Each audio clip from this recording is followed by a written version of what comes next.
Friend, आज की जो वीडियो है वो उन लोगों के लिए है जिन्हें अपने लॉ के करियर में भी इंटरेस्ट है और सेकेंडली उन्हें आर्मी, नेवी या एयरफोर्स को जाके सर्व भी करना है, लेकिन दे आर कंफ्यूज कि दोनों चीज़ों को कैसे एक साथ मैनेज करें। तो इसका जो सॉल्यूशन है वो है जैग, JAG, जग नहीं जैग, ठीक है। तो जो जैग है उसका मतलब है जज एडवोकेट जनरल। सबसे पहले आर्मी से शुरुआत करते हैं। नाउ अगर आपको इसमें जाना है जैग में, तो इसके लिए एक बेटर चीज़ जो ये है, आपके पास सैलरी बहुत अच्छी होती है। लेकिन यहाँ पे अभी हम बात कर रहे हैं लाइक देश को सर्व करने की, तो सैलरी को अभी साइड कर देते हैं, नॉर्मल बात करते हैं कि आपके पास क्वालिफिकेशंस क्या क्या होनी चाहिए और आप किस तरह से एलिजिबल हैं उसके लिए। फर्स्ट थिंग, आप लोग जब एप्लीकेशन फिल करते हैं इस चीज़ के, तब आपकी जो एज होती है वो 21 to 27 ईयर्स की होनी चाहिए, ना 21 से नीचे ना 27 से ज़्यादा।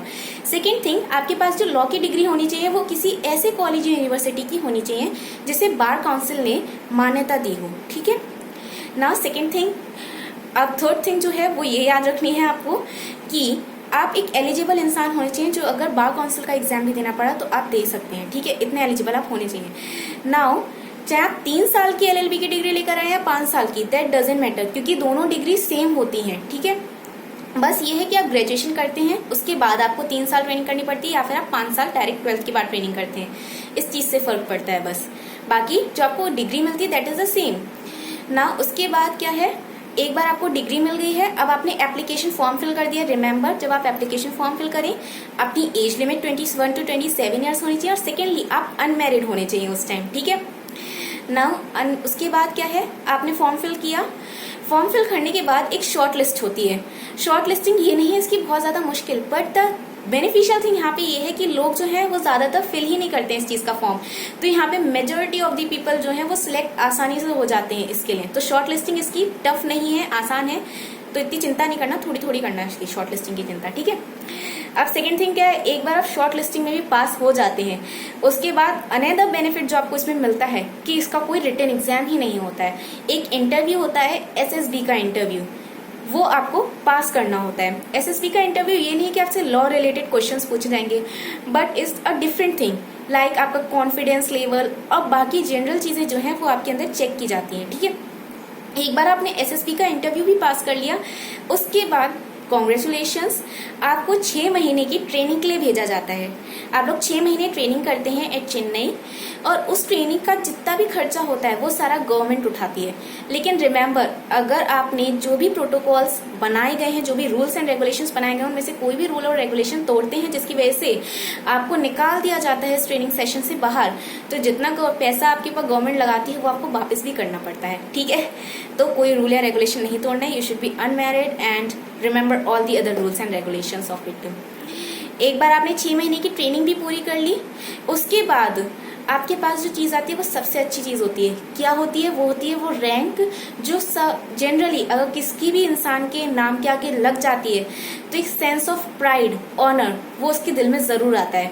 वो रैंक होती है कर्नल की, मेजर की, लेफ्टिनेंट की।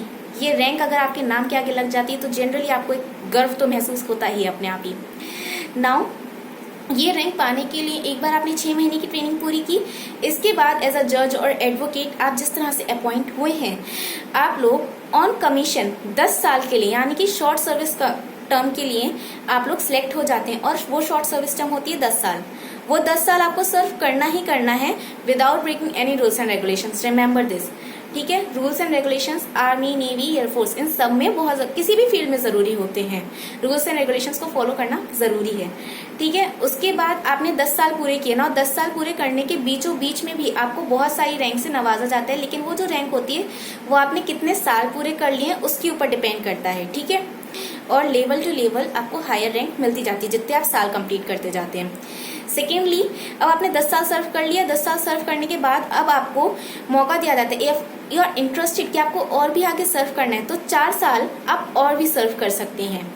4 साल आपने सर्व किया, 14 साल आपके कंप्लीट हो जाते हैं। अब 14 साल कंप्लीट होने के बाद फिर से if you are interested then you can pursue in JAG, otherwise you can leave JAG, ठीक है। 14 साल कंप्लीट होने के बाद अब आपको जो रैंक दी जाती है यहाँ पे, वो रैंक किसी साल के बेसिस पे नहीं दी जाती कि आपने इतने साल पूरे कर लिए तो आपको इस रैंक, ये वाली रैंक दी जाएगी, इतने साल पूरे कर लिए तो वो रैंक दी जाएगी। अब जो रैंक आपको मिलनी है वो आपकी काबिलियत पे मिलेगी, यानी कि अब आपको अपने आप को प्रूव करना पड़ेगा तो आपको जाके वो रैंक मिलेगी।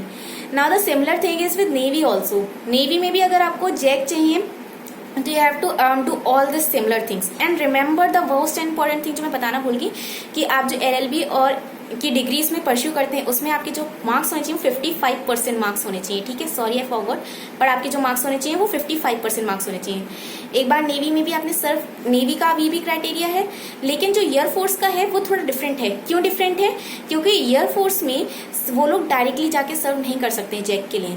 एयरफोर्स में ऑलरेडी आप एक मेंबर होने चाहिए, आप ऑलरेडी एयरफोर्स में हो, उसके बाद ही आप वहाँ के जज या एडवोकेट बन सकते हो। हाउएवर आप बाकी दोनों फील्ड्स में नेवी या आर्मी में डायरेक्टली जाके परस्यू कर सकते हैं career. So thank you, I wish ये वीडियो आपके फायदे की हो। Thank you.